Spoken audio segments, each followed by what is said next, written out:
Ladies and gentlemen, please join me in welcoming the Honorable Union Minister for Road Transport and Highways, Government of India, Shri Nitin Jairam Gadkari ji. Sir, आपका बहुत-बहुत स्वागत है.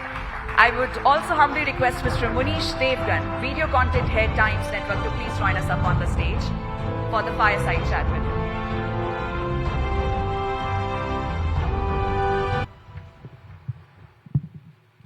पिछले एक दशक में मोदी सरकार ने देश के विकास को नई ऊंचाइयों पर पहुंचाया है.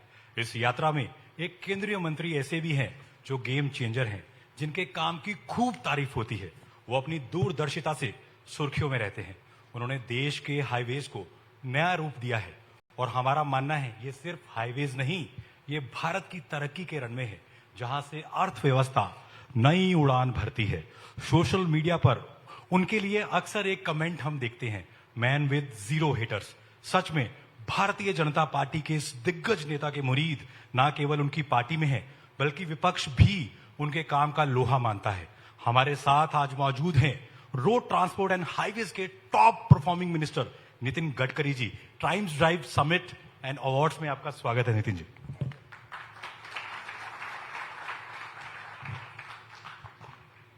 भारत में लाखों लोग मेरे जैसे इलेक्ट्रिक कार खरीदना चाहते हैं, लेकिन चार्जिंग इंफ्रास्ट्रक्चर और की कमी और दूसरा महंगा होने की वजह से थोड़ा हिचकिचाते हैं. तो चार्जिंग इंफ्रास्ट्रक्चर पर गडकरी जी क्या क्या काम हो रहे हैं, क्या क्या कदम उठाए जा रहे हैं? देखिए, पहली बात तो ऐसी है कि जितनी कार आज मार्केट में आई है जी, उसकी रेंज 450 किलोमीटर तक है, और जो स्कूटर बड़े कंपनी की है इलेक्ट्रिक, वो 120 किलोमीटर है.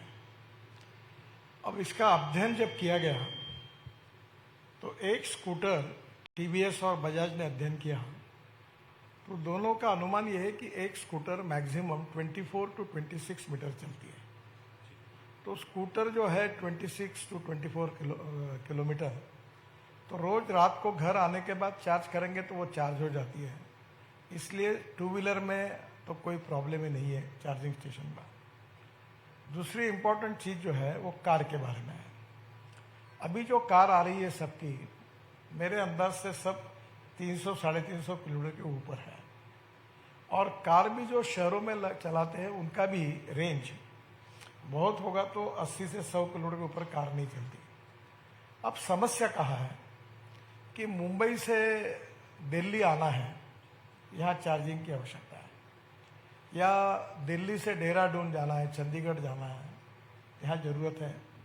तो अभी NHAI के तरफ से हम 670 रोड साइड एमिनिटीज़ बना रहे हैं, और जहाँ चार्जिंग स्टेशन लग रहे हैं, तो मुझे नहीं लगता कि कोई प्रॉब्लम आएगी.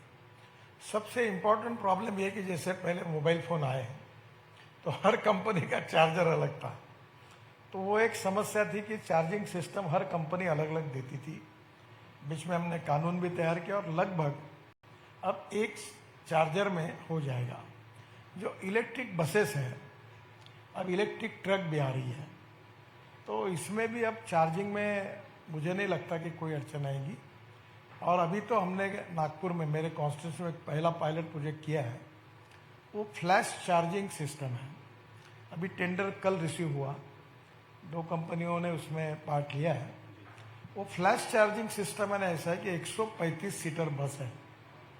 वो बस में विशेष रूप से यूरोप में ये बसेस हैं, इसमें इलेक्ट्रिक पर चलेगी, और इसमें हवाई जहाज में जो सुविधा है, जैसे एयर होस्टेस होती है, बस होस्टेस होगी, इसका टिकट रेट डीजल बस की तुलना में 30% कम होगा. और ये बस की विशेषता ये है कि एक स्टॉप पर आएंगी तो ऊपर से जो फ्लैश चार्जिंग नीचे आएगा और आधे मिनट में बस चार्ज होगी. तो ये फ्लैश चार्जिंग सिस्टम में इसमें टोयोटो, अपना सीमेंस और हिटैची की टेक्नोलॉजी है. टाटा और ये जो पुणे में इक्का करके कोई कंपनी है मेहता जी की, वो दोनों ने भी इसके लिए टेंडर भरा हुआ है. और इसके साथ साथ और विशेष रूप से इलेक्ट्रिक बसेस, अब कोई भी शहर में जाइए बड़े प्रमाण पर इलेक्ट्रिक बसेस आई. अब हमारी अड़चन ये है कि देश में कैपेसिटी इलेक्ट्रिक बसेस बनाने की 50,000 बसेस की है और रिक्वायरमेंट 1,10,000 20,000 बसेस की है, तो बसेस ही नहीं मिल रही। तो आने वाले समय में इलेक्ट्रिक बस के साथ इलेक्ट्रिक बसेस भी बन रही है, इलेक्ट्रिक ट्रक्स भी बन रहे हैं, और इसका केवल डोमेस्टिक मार्केट में नहीं, तब इंटरनेशनल मार्केट में भी हमारे एक्सपोर्ट में बहुत बड़ा पोटेंशियल है। लगभग सबने बनाया है, और मुझे लगता है कि अब कोई इसमें, जो मेरे पास अभी आप जो कह रहे हो उसकी जानकारी है कि ईवी कार की ग्रोथ 15.4% है, पेट्रोल डीजल की 4.2% है, ईवी टू व्हीलर्स की ग्रोथ 33% है, पेट्रोल डीजल की 14% है, ईवी थ्री व्हीलर की ग्रोथ 19% है, पेट्रोल डीजल की 6.8% है। फर्स्ट टाइम ईवी की ग्रोथ पेट्रोल डीजल की तुलना में बढ़ चुकी है।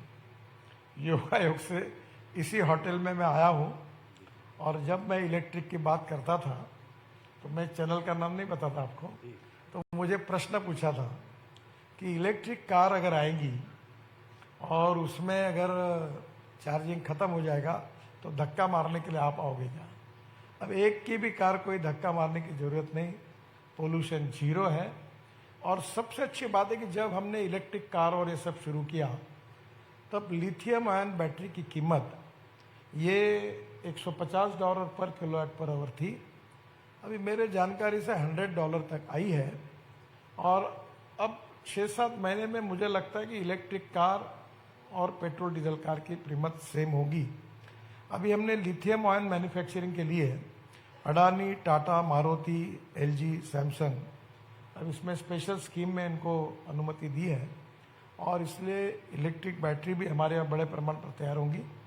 और इसके साथ जो केमिस्ट्री डेवलप हो रही है, lithium ion, zinc ion, sodium ion, aluminium ion, उसका भी काफ़ी काम हुआ है।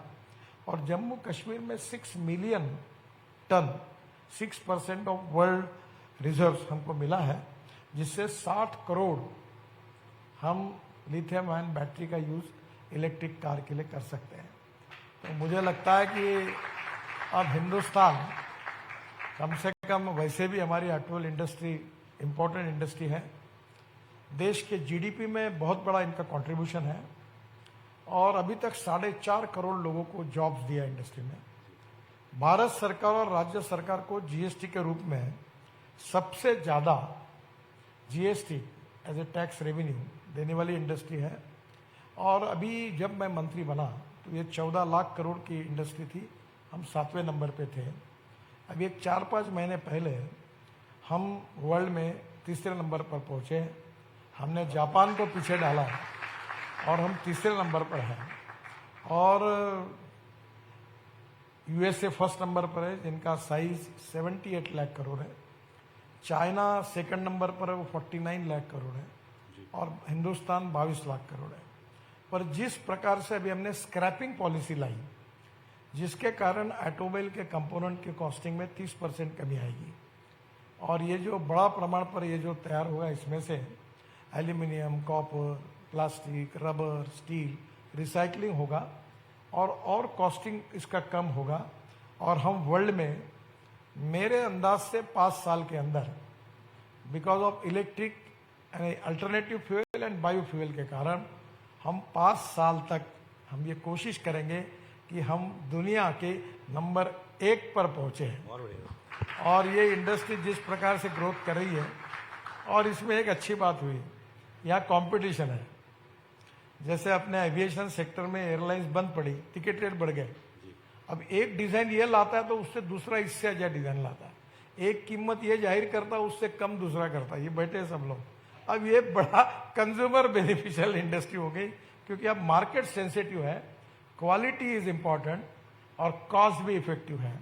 तो डोमेस्टिक मार्केट और इंटरनेशनल मार्केट में दोनों जगह पर बहुत अच्छा। और आपको तो पता होगा कि हमारे 2 व्हीलर्स की जो इंडस्ट्री है, ये बजाज, टीवीएस, हीरो होंडा, इनका 50% ऑलरेडी प्रोडक्शन एक्सपोर्ट हो रहा है। पर इनसे होशियार भी बाकी भी छोटे लोग हैं। ये अलग अलग शहरों में इन्होंने क्या किया, उन्होंने 125 किलोमीटर की रेंज की स्कूटर बनाई, टीवीएस और बजाज ने।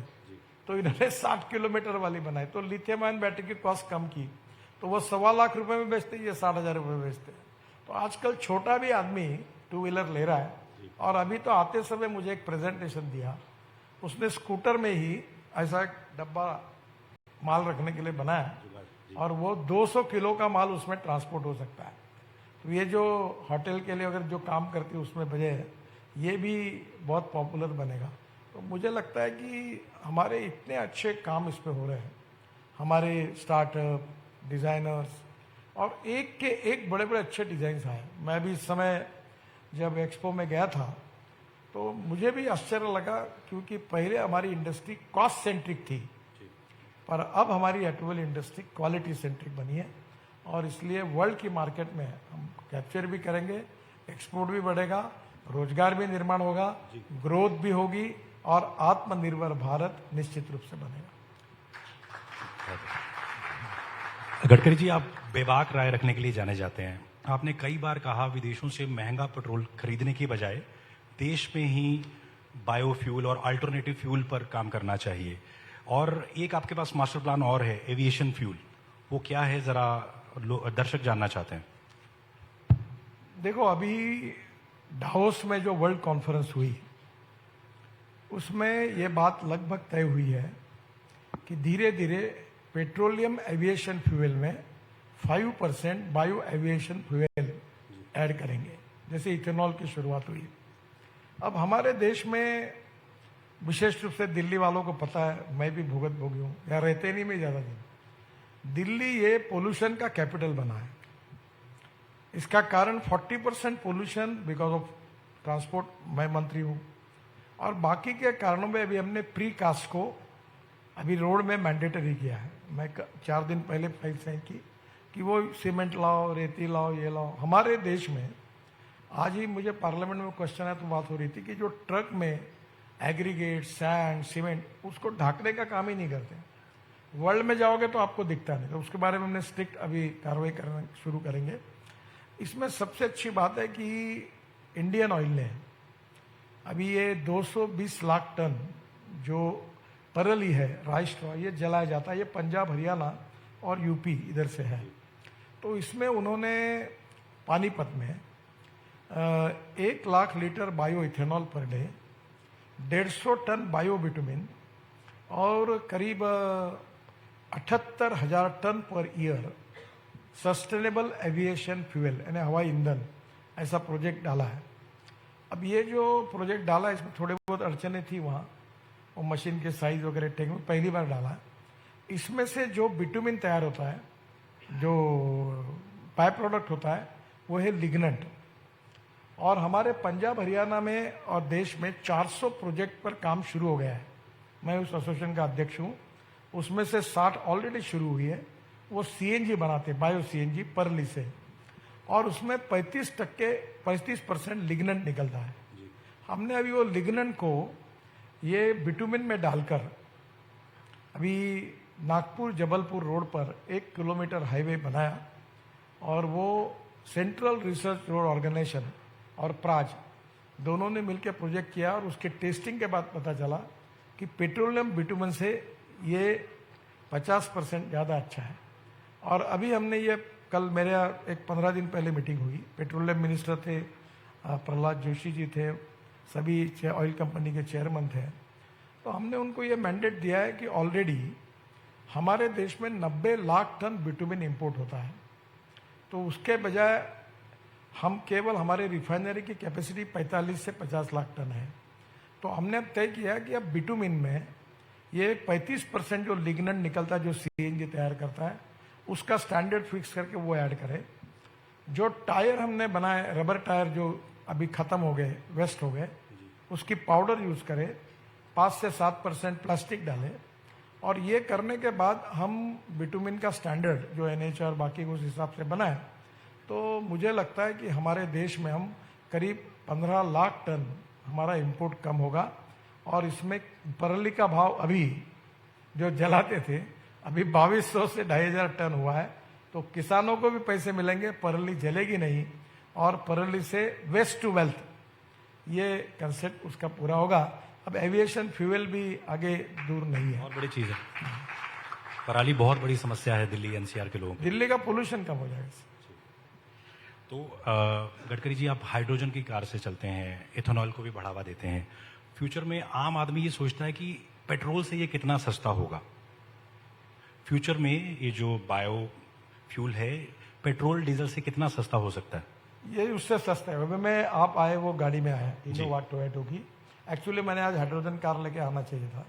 वो क्या, हाइड्रोजन भरने के लिए फरीदाबाद जाना पड़ता है जी। मैं थोड़ा वो कम यूज़ करता हूँ। तो वो गाड़ी में ये 100% बायो इथेनॉल है, फ्लेक्स इंजन है। और वो जो गाड़ी लाई है मैंने, वो वर्ल्ड की पहली है, यूरो 6 इमिशन नॉर्म को पूरा करती है। अब इथेनॉल का रेट 60, 65, 70 रुपये है, पेट्रोल का 120 रुपये है। और ये गाड़ी जो है वो 60% बिजली तैयार करती है अपने आप। तो पेट्रोल का रेट अगर एवरेज की दृष्टि से तुलना करेंगे तो 25 रुपये लीटर आता है। अभी ये जो फ्लेक्स इंजन है, इसमें टाटा, महिंद्रा, टोयोटो ऑलरेडी था, सुजुकी, हुंडई और करीब 7-8 कंपनियों ने अभी फ्लेक्स इंजन की गाड़ियां लाने का ये किया है।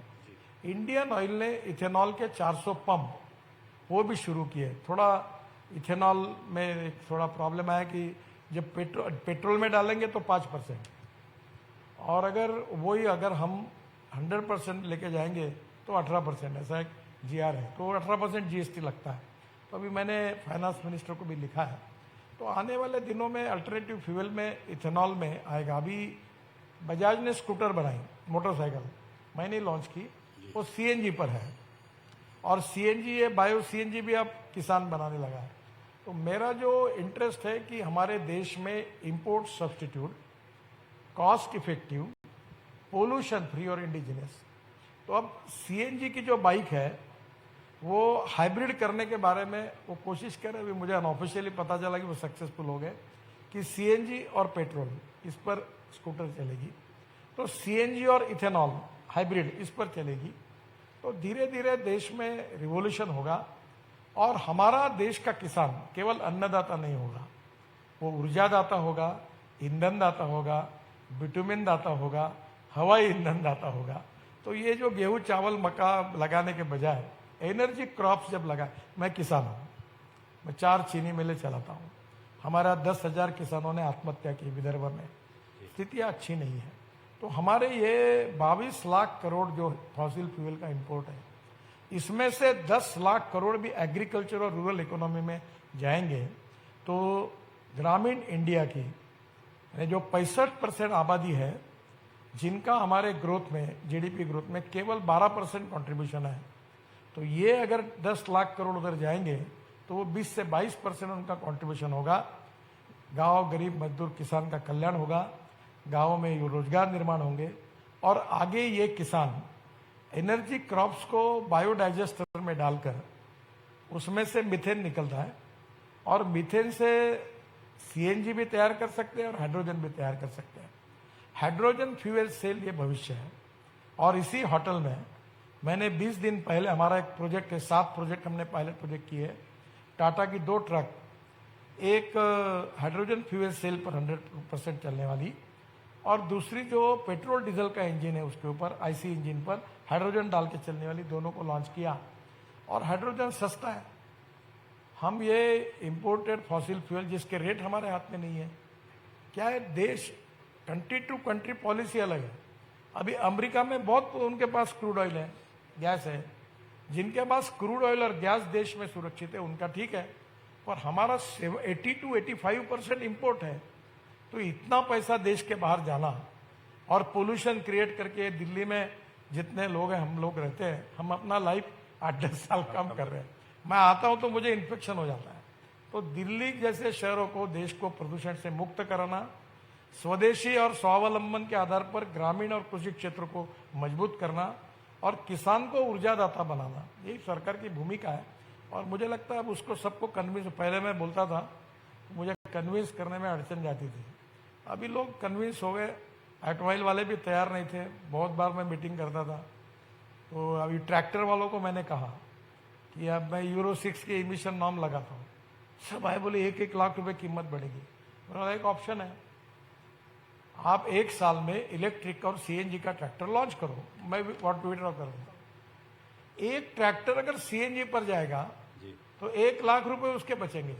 और मेरे पास इलेक्ट्रिक ट्रैक्टर है, वो मैं ट्रायल करता हूँ, प्रॉब्लम है वो 1.5 घंटा ही चलता है। अगर वो ट्रैक्टर में अगर कैपेसिटी तैयार हो गई और चलेगा तो मेरी कॉस्ट ही कुछ नहीं।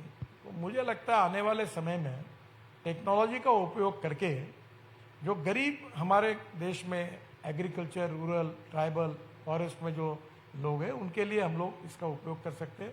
आसाम में नुमालीगढ़ में शायद मुझे लगता है HPCL का प्रोजेक्ट है या उन्होंने बाम्बू से बायो इथेनॉल बनाया और वहां से पाइपलाइन बांग्लादेश में गई है। तो उस समय मैंने बांग्लादेश के प्रधानमंत्री जी को सुझाया था कि आपका पेट्रोल डीजल सस्ता हो जाएगा। बोले कैसे? तो मैंने कहा ये इथेनॉल जो पाइप है आपका, इसमें जो पेट्रोल है उसमें 18% इथेनॉल डाल के आप डायरेक्ट मंगाओ, तो इथेनॉल और पेट्रोल के रेट में जो कम है उसके कारण आपका पेट्रोल सस्ता हो जाएगा और पोल्यूशन भी कम होगा। अब धीरे धीरे इथेनॉल को हम एक्सपोर्ट भी कर सकते हैं। तो मुझे लगता है कि ये देश की इकोनॉमी के लिए भी फायदे का है और प्रदूषण को कम करने में भी इसका उपयोग होगा। सर, वर्ल्ड क्लास हाईवेज तो हम लोग बना रहे हैं, अभी भी कई लोग कहते हैं रोड साइड असिस्टेंस, जैसे 2004 में आप भी एक दुर्घटना का शिकार हो चुके हैं। तो आपको क्या लगता है अभी कितना काम करना बाकी है और अब किसको जिम्मेदार मानते हैं? क्योंकि देश में 1,80,000 लोग सड़क दुर्घटनाओं में अपनी जान गंवा देते हैं। ये एक सेक्टर ऐसा है कि मैं इसके बारे में एपोलॉजिक हूँ थोड़ा सा। मैं बहुत कोशिश किया हूँ 10 साल में, पर मुझे इसमें यश नहीं मिल पाया। हमारे देश में 4,80,000 एक्सीडेंट होते हैं और 1,88,000 मौतें होती है और मरने वालों की संख्या 18 से 45 एज ग्रुप में 66% है। 10,000 बच्चे मरते हैं। स्कूल के सामने एग्जिट और एंट्री, वहाँ रोड, अभी आजकल तो मैं बोल सकता हूँ कि मैंने अपने घर में पार्किंग बनाई। ये दिल्ली में बड़े बड़े लोग रहते हैं, अभी इनके घर में किसी के घर जाओ ये रोड पर ही गाड़ा रखते हैं अपने, कोई घर में पार्किंग नहीं। बंगला बड़ा बनाते हैं पर रोड पर क्यों रखते हैं? अपने घर में इन्होंने पार्किंग नहीं बनानी चाहिए। अब धीरे धीरे ऐसी स्थिति हो गई कि इतने रोड एक्सीडेंट हो रहे हैं और इसका बेसिक कारण मैं आज अमेरिकन चैम्बर ऑफ कॉमर्स में सुबह था, जो डिटेल प्रोजेक्ट रिपोर्ट बनाते हैं उसमें DPR में जो गलतियां होती है वो हम बदल नहीं सकते। और मैंने कल ही हमारे NHAI के RO और PD और PWD के चीफ इंजीनियर सबके खिलाफ FIR डालने के लिए SP को बोला है कि ये जिम्मेदार है, डालो इनको अंदर डालो। इसका कारण एक जगह मर रहे, फिर उसके बाद आइडेंटिफाई हुआ, ब्लैक स्पॉट करके समय मिला, अधिकार उनको दिए और सुधारता नहीं। तो अब धीरे धीरे रोड इंजीनियरिंग में काफी सुधार हम कर रहे हैं, फिर भी करने की आवश्यकता है। ऑटोमोबाइल इंजीनियरिंग में हमारा सुधार बहुत अच्छा हुआ है। हमने भारत NCAP एक सुरक्षा का रेटिंग लाया। अब हमारे देश में वर्ल्ड के गाड़ियां आ रही है टेस्टिंग के लिए। अब वो भारत NCAP में जो स्टैंडर्ड्स है उसके कारण सब लोग क्वालिटी कॉन्शियस बन गए। 6 एयरबैग लगने लगी। तो ऑटोमोबाइल में अभी इलेक्ट्रॉनिक ब्रेक सिस्टम, जितनी बातें इंटरनेशनल स्टैंडर्ड हमने लगा दिए। ऑटोमोबाइल इंजीनियरिंग और रोड इंजीनियरिंग में काफ़ी कमियां हैं, हम उसमें कोशिश कर रहे हैं। और तीसरी इन्फोर्समेंट, वो कानून भी कड़क कर दिया, कैमरे भी लगाए, लोग फाइन भी भर रहे हैं, चिल्लाते हैं मेरे नाम से। अब थोड़ा थोड़ा एक प्रॉब्लम है ह्यूमन बिहेवियर, कानून के प्रति डर भी नहीं और सम्मान भी नहीं। कोई रेड सिग्नल दिखा घुस जाते हैं। अभी मैंने परसों हमारे इंजीनियर्स की मीटिंग में कहा कि हमारे देश का हर व्यक्ति ये ओलंपिक स्टैंडर्ड का प्लेयर है, एथलेटिक्स से ऐसा समझो। और रोड के बीच में ऐसा बच्चों को लेकर वो महिला ऐसे कूद के जाती है। मैंने बोला इतना बड़ा बना दो कि कोई टांग ऊपर करके कूद नहीं सकता। तो अभी इतनी प्रॉब्लम है कि फोन पे बात करना गाड़ी चलाते हुए, रेड सिग्नल होगा तो नहीं रुकना, हेलमेट नहीं पहनना। आज ही मैंने एक फाइल पर साइन किए कि अब 2 व्हीलर्स वाले जब 2 व्हीलर बेचेंगे तो 2 हेलमेट वो कॉस्ट में उनको देंगे ताकि हेलमेट पहनो। ये वाकई काबिल है। इतने लोग मर रहे हैं और ये कोई लड़ाई में नहीं मरते, कोई कोविड में नहीं मरते, कोई दंगों में नहीं मरते। 1,80,000 और कोई यंग लड़के, IIT का स्टूडेंट है, कोई MBBS के लड़के, बहुत दुर्भाग्यपूर्ण है। हम कोशिश कर रहे हैं पर अब आने वाले समय में निश्चित रूप में इससे मार्ग निकलेगा। हाईवेज के किनारे कई ढाबा मालिक कहते हैं, जब आप एक कार्यकर्ता थे बीजेपी के, तब आप ढाबों में जाते थे, घाट पर खूब दाल तड़का खाया करते थे। अब आप मंत्री हैं, अब आप जाते हैं तो हाईवेज किनारे ढाबों में और हाईवेज में आपको क्या फर्क नजर आता है? सर, ये हमारा कानूनी डिफेक्टिव है। वो क्या होता है कि ये रोड के बाजू में लोग होटल डाल देंगे और होटल डालने के बाद वो धंधा शुरू करते, पार्किंग नहीं करते, कुछ नहीं करते। अभी मैंने ऐसा तय किया है कि एक हम सफर करके एक योजना लाई है। हमारे पास हजारों जगह पड़ी है। वहाँ एक पेट्रोल डीजल गैस स्टेशन होगा, रेस्टोरेंट होंगे, हैंडलूम हैंडीक्राफ्ट होंगे, कम से कम 4 बसेस और 4 ट्रक और 20 कार का पार्किंग होगा। और हम उसका रेटिंग कर रहे हैं। वो टाइम्स ग्रुप की एक कंपनी है, वो मेरे पास आए थे, आज ही मैंने उनको भी बुलाने के लिए कहा है कि मैं ढाबे पे रेटिंग करूंगा। और दूसरा मैंने उसमें रखा है कि हमको पैसा नहीं कमाना है, पर जो टॉयलेट्स होंगे उसमें हर व्यक्ति जाने के बाद साफ करना चाहिए। एक महिला और एक लेडीज, दोनों, इसके लिए उनको रोजगार मिलेगा, तो क्लीननेस रहेगा। और कोई माँ अपने बच्चों को दूध पिलानी चाहती है, उसकी एक रूम होगी। तो अब उसका छोटा डिजाइन किया है और रोड साइड एम्यूनिटीज में भी हमने अच्छा रखने के लिए कोशिश की है। इसका रेटिंग करेंगे, जो खराब करेंगे उनके ऊपर कार्रवाई करेंगे। तो मुझे लगता है इसके कारण ट्रक ड्राइवर्स की और बाकी लोगों की भी काफी सुविधा उसमें होगी। सर, टेस्ला की भारत में एंट्री साफ हो गई है। आम मिडिल क्लास आदमी सोचता है कि भैया मेरी पहुंच में होगी ये, और कब तक ये पॉसिबल होगा, और इसका भारत के ट्रांसपोर्ट इकोसिस्टम पर क्या असर होगा टेस्ला के आने के बाद? देखिए, मैं ज्यादा कॉमेंट्स नहीं करता इसके ऊपर जी। ओपन मार्केट है भाई, जिसमें दम है वो बनाओ और कॉस्ट में कंपटीशन करो। पर मैं आपको एक बात बताता हूं, ये जो लोग बना रहे इलेक्ट्रिक कार, सब कंपनियों का नाम नहीं लेता, सभी है, ये कोई कम नहीं है सर, और इनकी कॉस्ट भी कम नहीं है। बेस्ट डिजाइन है। अभी आप देखोगे कार के डिजाइन्स, एक जमाना ऐसा था कि मैंने एक कार मालिक को कहा था, कंपनी वाले को, कि तुम्हारे गाड़ी के साथ अमृतांजन की बोतल भी देते जाओ एक, ताकि इतने उड़ती है। पर अब हमारी सभी इंडिया में मैन्युफैक्चरिंग कंपनी वो कॉस्ट सेंट्रिक नहीं, क्वालिटी सेंट्रिक है। मेक इन इंडिया सर यही है, बहुत अच्छी बन रही है। और वो कंपटीशन में कम रेट में अच्छी गाड़ियां देंगे, लिथियम आयन बैटरी की कीमत कम हो जाएगी, और कंपटीशन है, जो आना आए, कोई फर्क नहीं। सर अभी आपने तीर्थ यात्रियों के लिए एक खुशखबरी दी कि कैलाश मानसरोवर जाने के लिए अब आपको चीन और नेपाल नहीं जाना होगा, आप भारत की सड़कों से ही पूरा कराएंगे। थोड़ा इसके बारे में विस्तार से बताइए। ये जो पिथौरागढ़ से हमने ये नेपाल और चाइना बॉर्डर तक एक रोड बनाने का काम हाथ में लिया है, 85% पूरा हुआ है। बहुत कठिन है, वहाँ -8 डिग्री टेम्परेचर है। अभी उसको 3-4 महीने काम करने का सीजन मिल पाता कि वहाँ की परिस्थिति ऐसी है। तो ये मैं कोशिश कर रहा हूँ कि इस बार अप्रैल के बाद मैं भी वहाँ जाने वाला हूँ, तो जल्दी वो बन जाएगा। तो थोड़ा नेपाल की बाजू लगकर रास्ता है, चाइना में जाकर फिर एक मानस सरोवर तो एक, मुझे लगता है 16-17 किलोमीटर उनका रोड यूज करना पड़ेगा। तो वो अभी बनने के बाद हमारी फॉरेन मिनिस्ट्री उनके साथ बात करेगी, तो फिर हमको नेपाल या वो सिक्किम से उधर कैसे जाने की जरूरत नहीं पड़ेगी। हम पिथौरागढ़ से मानस सरोवर तक जाएंगे। सर अभी आप हाल ही में एक मुहिम से जुड़े हैं, परवाह करेंगे, सुरक्षित रहेंगे, तो ये मुहिम क्या आपको लगता है कि अब स्कूलों में जा जाके भी बच्चों को समझाना चाहिए? जैसे अनदर राउंड अभी वायरल हुआ था, एक बच्चे ने कैसे सड़क पर दुर्घटना की, और उसके बाद तो क्या वक्त आ गया कि स्कूलों में ही एजुकेशन दी जाए कि भैया इस तरीके से नहीं चलेगा? देखिए, ये शंकर महादेवन का गीत है, परवाह करे सुरक्षित रहेंगे, तो बहुत सुंदर है।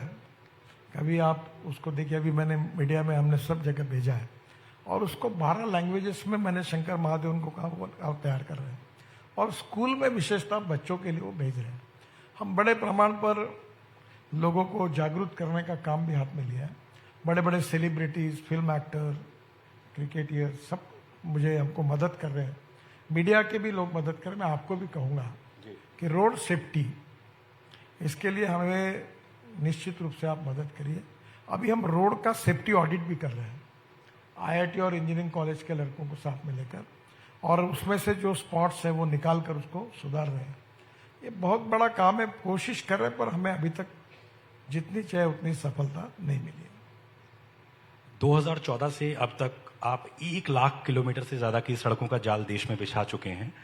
सबसे ज्यादा कोई ऐसा रोड या हाईवे जिसमें आपको सबसे ज्यादा दिक्कत पेश आई हो, जो पिछली सरकार मुमकिन नहीं कर पाई, नामुमकिन था उसके लिए, आपने मुमकिन कर दिखाया हो?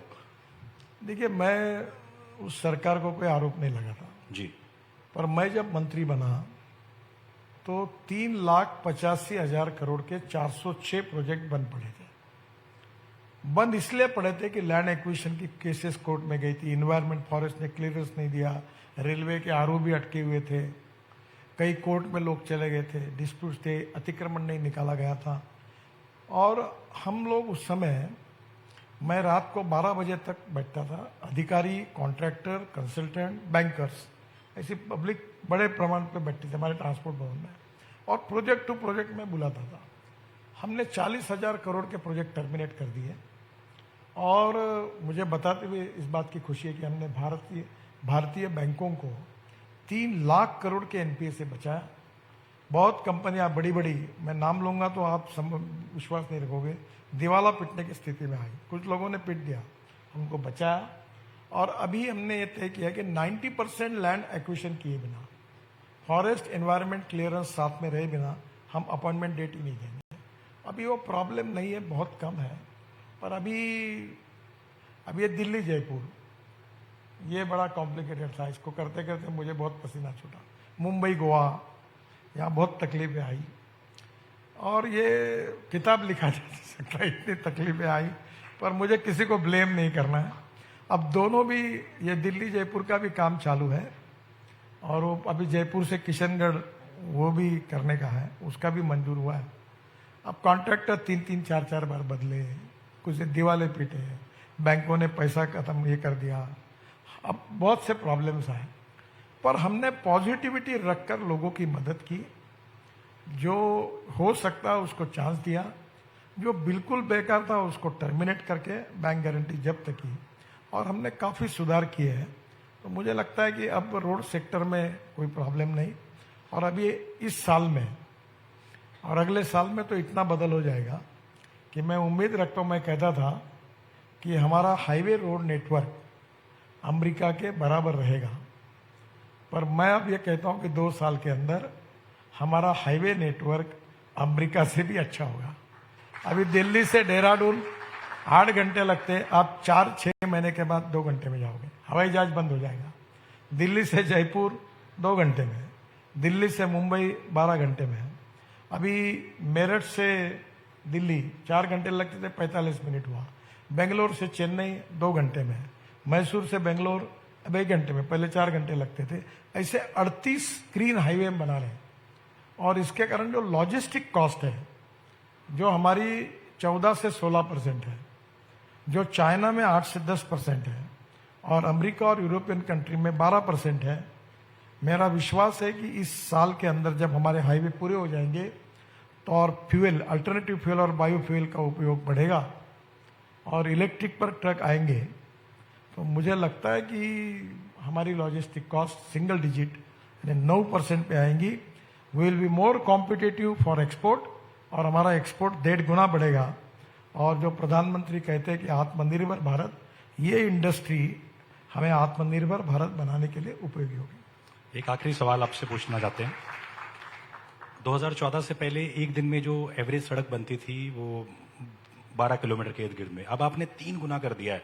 पूरी मिनिस्ट्री का जोश हाई हो जाता है जब नितिन गडकरी जी मिनिस्टर बनते हैं। सर, मेरा मिनिस्ट्री से नाराजगी है, मेरे पास पैसे की कमी नहीं है।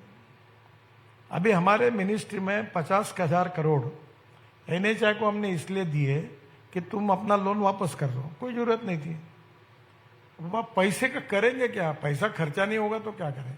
अभी मैं रोड को मॉनिटाइज कर रहा हूँ, 5 लाख करोड़ का मॉनिटाइजेशन पड़ा है मेरे पास, तो करके बैंक में थोड़ी डिपॉजिट करूंगा, मतलब खर्चा करो। तो खर्चा करने के लिए रोड में अप्रूवल्स चाहिए, लैंड एक्विजिशन चाहिए। तो अब कोशिश है कि और इसकी स्पीड बढ़े। 40 किलोमीटर का टारगेट है मेरा। टारगेट जो है, डिक्लेरेशन नहीं बने तो आप न्यूज लगा दोगे कि गडकरी जी ने कहा 60। ये मेरी कोशिश है कि हमारा road network 60 kilometre per day पर जाए। अभी हम 36, 38 अभी इस साल का हिसाब होगा तब पता चलेगा, पर हम लोग 60 किलोमीटर का टारगेट रखकर मेहनत कर रहे हैं। निश्चित रूप में उसमें सफलता मिलेगी। दिल्ली में, केवल दिल्ली के आजू बाजू में हम 1 लाख करोड़ रुपए के काम कर रहे हैं। हमने दिल्ली का पेरिफेरल रोड बनाया, अभी द्वारका एक्सप्रेस हाईवे आधा ओपन हुआ। हम अब 1 महीने में हमने टनल बनाई है, वो डायरेक्ट T3 पे जाएगी। जो वहां से आप UR2 से पानीपत से निकलेंगे तो पानीपत से एयरपोर्ट आने के लिए 3.5-3 घंटे लगते थे, अब 25 से 30 मिनट में हो गए एयरपोर्ट के अंदर। सर, दिल्ली से गुड़गांव वाले के भी ट्रैफिक का दर्द आप कम करने वाले हैं, ऐसा पता लगा? ये जो रोड बनेगा तो ये तो बहुत कठिन है। ये जो धोला कुआ टू मानेसर, ये बहुत ही प्रॉब्लमेटिक है। इसका 25-30% का मत तो भी एक है। मेरा व्यक्तिगत उसके ऊपर मत है कि ये पूरे ब्रिजेस को तोड़ देना चाहिए। और अभी पूना में और चेन्नई में, पूना में हम 50,000 करोड़ के ब्रिजेस बना रहे हैं, चेन्नई में बना रहे हैं। एक ही पिलर पर नीचे में रोड, ऊपर में फ्लाईओवर, उसके ऊपर में फ्लाईओवर, उसके ऊपर में मेट्रो। अभी नागपुर में हमने 4 लेयर बनाई। दिल्ली मुंबई, दिल्ली मद्रास और मुंबई कलकत्ता रोड, फिर वो रेलवे लाइन को फ्लाईओवर, फिर और एक फ्लाईओवर, फिर उसके ऊपर में मेट्रो, 4 लेयर बनाए। तो अब आने वाले समय में इसको सुधारना पड़ेगा। दूसरा, अभी मैं यहाँ आ रहा था तो मैं स्पेन गया था, तो स्पेन में मैंने देखा कि रोड के अंदर में ऐसे बड़े बड़े रोड से 3-3 हजार 6-6 हजार गाड़ियों का पार्किंग है, और वो पूरे टनल से उन्होंने ब्रिजेस बनाए नहीं। एक योजना पे काम चल रहा है, अभी तक कोई फाइनल नहीं हुआ। ये जो 11 मूर्ति ना, इधर कौन सी मूर्ति है ना, ये रोड पे आखिरी में है। हाँ, वहां से आगे जाकर वो स्टेशन है, पार्लियामेंट से आते थे, उससे अंडरग्राउंड टनल बनाकर डायरेक्ट गुड़गांव के बाहर निकले, ताकि ये डायरेक्ट ट्रैफिक जा सके। क्योंकि दिल्ली से गुड़गांव आने जाने वालों का ट्रैफिक का दर्द कम करने की बड़ी बात वैसे गुड़गांव का प्रॉब्लम पूरा दूर नहीं होगा, पर एक 6 महीने के अंदर 40-50% कम हो जाएगा। तो बहुत बड़ी चीज गडकरी जी ने बोली है। आज हमारे साथ आप जुड़े टाइम्स ड्राइव कॉन्क्लेव में, बहुत बहुत शुक्रिया आपका। जोरदार तालियों से thank you very much sir.